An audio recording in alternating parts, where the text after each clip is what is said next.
मशहूर उद्योगपति रतन टाटा अब हमारे बीच नहीं है। 9 अक्टूबर 2024 को वो इस दुनिया को अलविदा कह गए। रतन टाटा की कहानी बड़ी दिलचस्प है। उनकी जिंदगी में तमाम उतार चढ़ाव आए। जब वो महज 10 साल के थे तब उनके माता पिता अलग हो गए और उनकी दादी ने उनका पालन पोषण किया। रतन टाटा साल 1991 में पहली बार टाटा सन्स के चेयरमैन बने थे। आज हम इस वीडियो में रतन टाटा की लाइफ से जुड़ी कुछ ऐसी कहानी आपको बताएंगे जो शायद आप नहीं जानते। आखिर क्यों रतन टाटा ने अपनी पूरी जिंदगी बिना शादी किए गुजार दी? रतन टाटा के दुनिया छोड़ने के बाद अब उनका उत्तराधिकारी कौन होगा? रतन टाटा किस घर में रहते थे? वो अपने पीछे कितनी दौलत छोड़ गए हैं? ऐसे कई सवालों के जवाब आज हम इस वीडियो में जानने की कोशिश करेंगे। इसलिए अगर आप रतन टाटा के फैन हैं तो कर दीजिए इस वीडियो को लाइक और बने रहिए हमारे साथ इस अद्भुत सफर के अंत तक।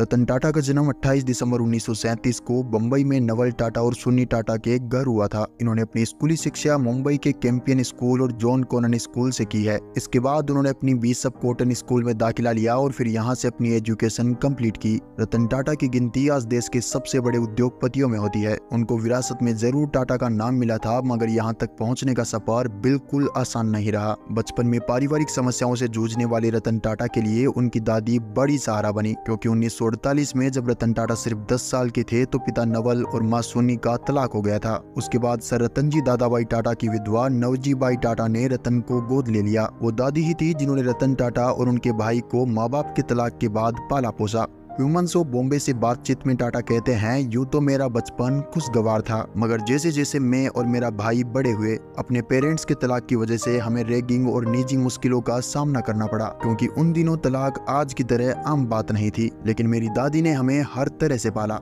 जब मेरी माँ की दूसरी शादी हुई तो स्कूल में लड़कों ने हमारे बारे में काफी कुछ उल्टा सीधा कहना शुरू कर दिया था, लेकिन हमारी दादी ने हमें हर कीमत पर मर्यादा बनाए रखने को कहा। टाटा आगे कहते हैं कि दादी की बात मानकर हमने उन परिस्थितियों से मुंह मोड़ लिया जिनसे हम शायद लड़ जाते।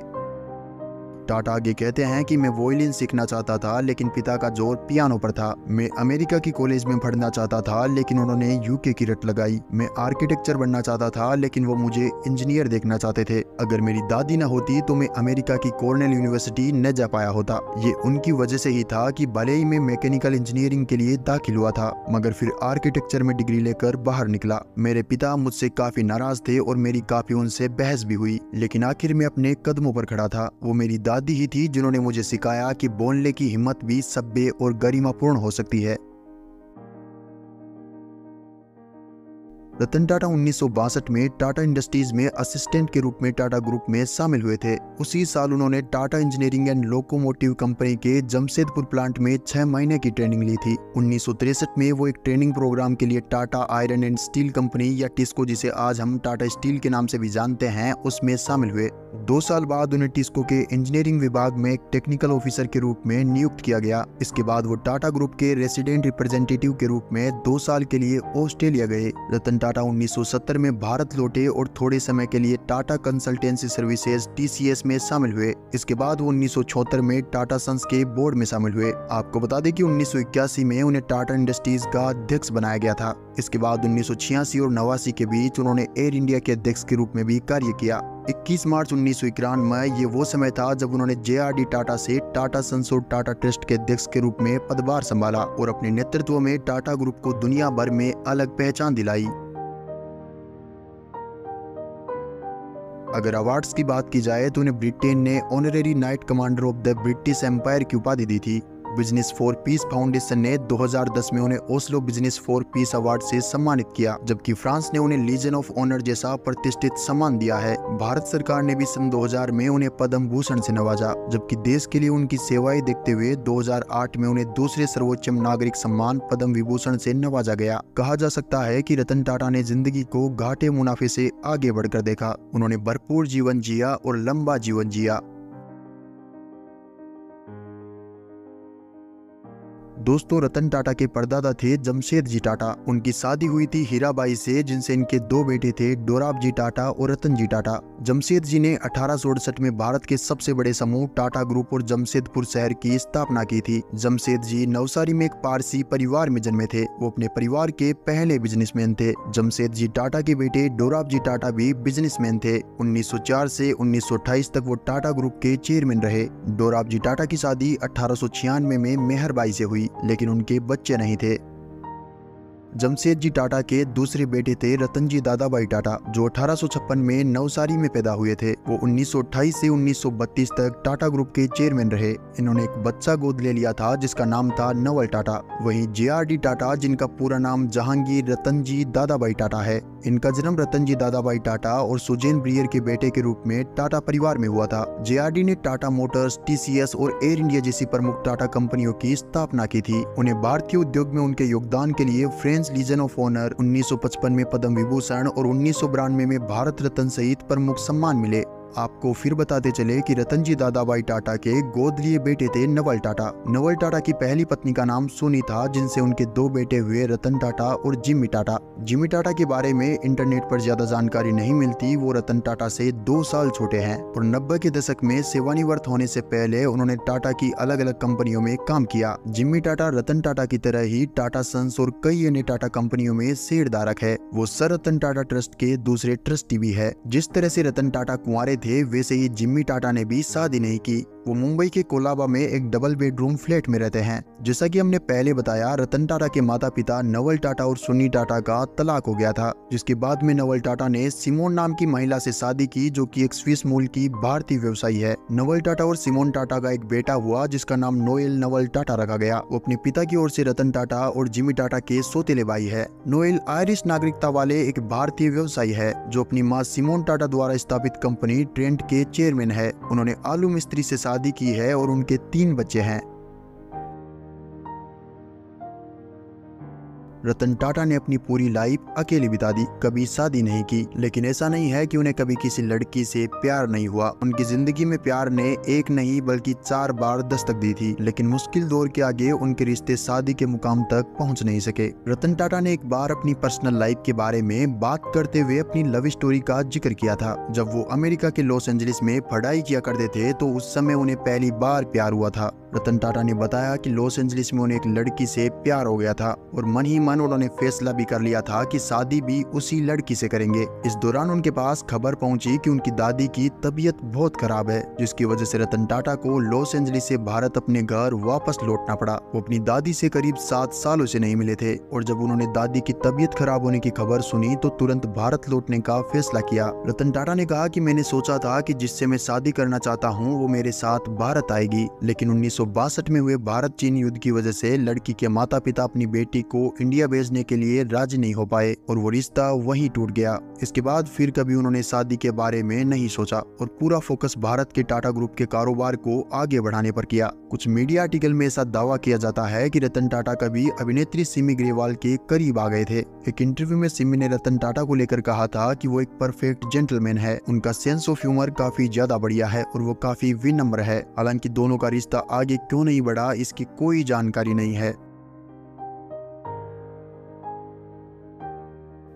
टाटा समूह की विशालता का अंदाज आप इस बात से लगा सकते हैं कि आज इसके तहत 29 लिस्टेड कंपनी आती है। अगर इन सभी 29 कंपनियों का कुल मार्केट कैप देखें तो 2024 तक 403 अरब डॉलर यानी कि करीब 33.7 लाख करोड़ रुपए बताए जाते हैं। बात अगर रतन टाटा की कुल संपत्ति की करे तो भले ही उनकी कंपनियां कमाई के मामले में दुनिया भर में डंका बजा रही है, लेकिन खुद रतन टाटा मामूली संपत्ति के मालिक है। उनकी कुल नेटवर्थ 3800 करोड़ रुपए बताई जाती है। ऐसे में देखा जाए तो की कुल संपत्ति कंपनी की कुल संपत्ति के मुकाबले 0.50% भी नहीं है। जाहिर है कि आपके मन में भी यह सवाल उठता होगा कि आखिर कंपनी की कुल कमाई फिर जाती कहाँ है। तो आपको बता दें कि टाटा ग्रुप की सभी कंपनियां टाटा ट्रस्ट के अंडर आती है और इसकी होल्डिंग कंपनी है टाटा सन्स। ये कंपनी अपनी सभी फर्मों की कुल कमाई का 66% हिस्सा समाज कल्याण में खर्च करती है। जाहिर है कि रतन टाटा अपनी कंपनियों की कमाई खुद लेने के बजाय ट्रस्ट के जरिए देश और देशवासियों पर खर्च करते हैं।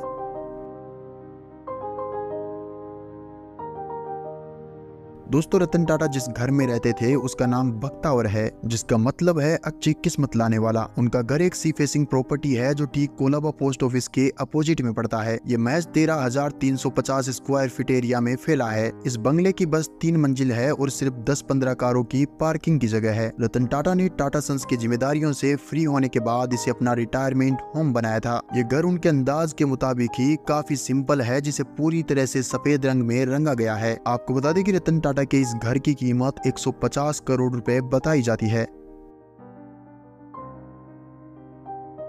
रतन टाटा को गाड़ियों का बड़ा शौक था। उनके पास महंगी से लेकर सस्ती हर तरह की कार थी। तो आइए डालते हैं एक नज़र उनकी कार कलेक्शन के ऊपर। नंबर 15 टाटा इंडिगो मरीना, जिसकी कीमत 5.3 लाख इंडियन रुपीज़ है।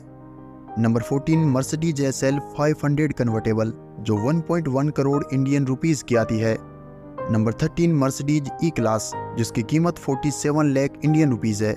नंबर 12 टाटा नेक्सॉन, इस कार की कीमत 9.5 लाख इंडियन रुपीज़ है। नंबर 11 मर्सिडीज S क्लास, जो 1.1 करोड़ इंडियन रुपीज़ की इंडियन मार्केट में आती है। नंबर 10 टाटा एस्टेट, इसकी कीमत 7.1 लाख इंडियन रुपीज़ है। नंबर 9 टाटा आरिया, इस कार की कीमत 16.2 लाख इंडियन रुपीज़ है। नंबर 8 होंडा सिविक, इसकी कीमत 14.8 लाख इंडियन रुपीज़ है। नंबर 7 जैगुआर XF, इस कार की कीमत 72 लाख इंडियन रुपीज़ है। नंबर 6 लैंड रोवर फ्रीलैंडर, जिसकी कीमत 52 लाख इंडियन रुपीज़ है। नंबर 5 क्रिसलर सेब्रिंग कन्वर्टेबल, जिसकी कीमत 16 लाख इंडियन रुपीज़ है। नंबर 4 कैडिलैक XLR कन्वर्टेबल, जो 75 लाख इंडियन रुपीज़ की आती है। नंबर 3 मर्सिडीज ई क्लास W124, जिसकी कीमत 23 लाख इंडियन रुपीज़ है।